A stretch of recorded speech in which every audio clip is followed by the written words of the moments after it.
Today we want to talk about vector subscriber routing. This is commonly referred to as type 1 routing.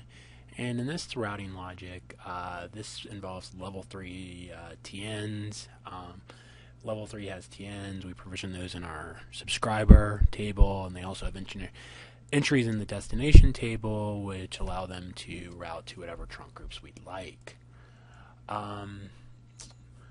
So the first thing we want to cover is for a type 1 call or a vector subscriber call, how does the call enter the level 3 network? This is all based on the LURG routing for the particular MPA and XX. In the past, we would actually do queries into the LURG, as you can see here, to determine what is the associated switch SILI. Based on the switch SILI, you can then go into tools like Wolverine. I would look it up by the Z SILI, and then I can determine which trunk groups service that particular SILI.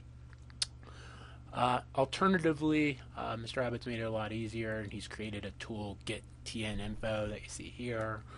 You can enter 10-digit numbers, and if we submit, this should give us some basic information about the number. It also includes the switch, CNAME information, if there's an LRN, and he's even got the particular route label assigned to this TN, and you can get the termination trunk groups.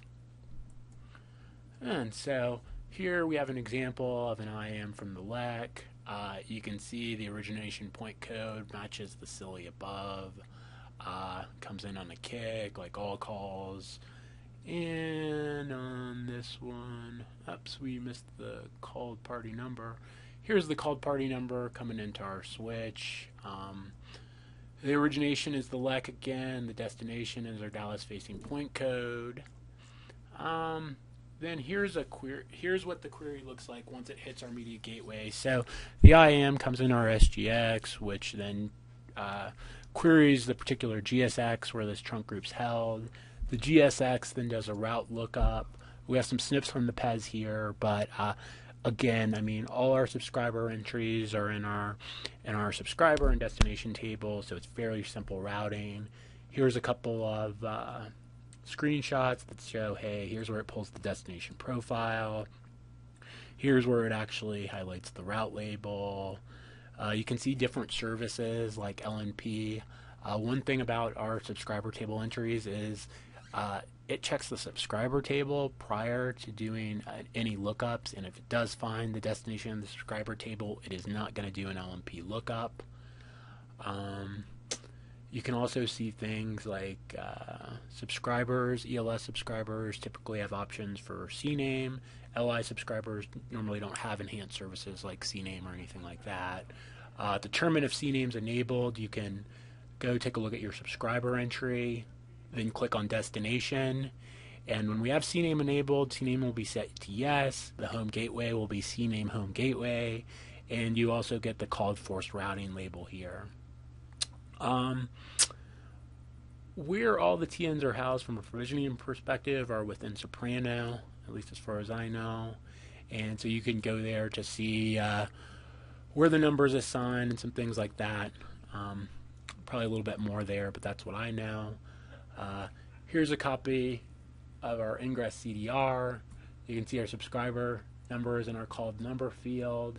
You can see the route selected, the route label selected.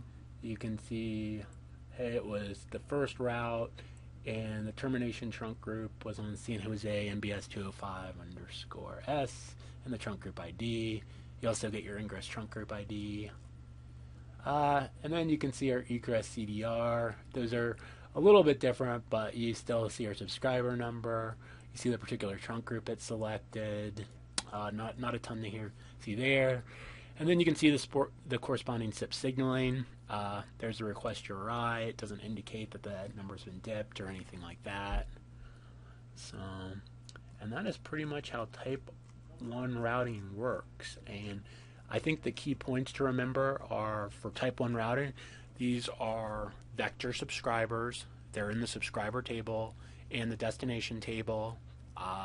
Services like CNAME are configured based on your TN, and that's particularly typically reserved for ELS subscribers.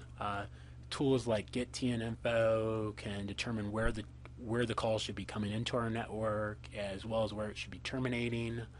And hopefully this just gave you a little bit more insight into how vector subscriber routing works. So anyway, hope it helps, and we'll see how this goes.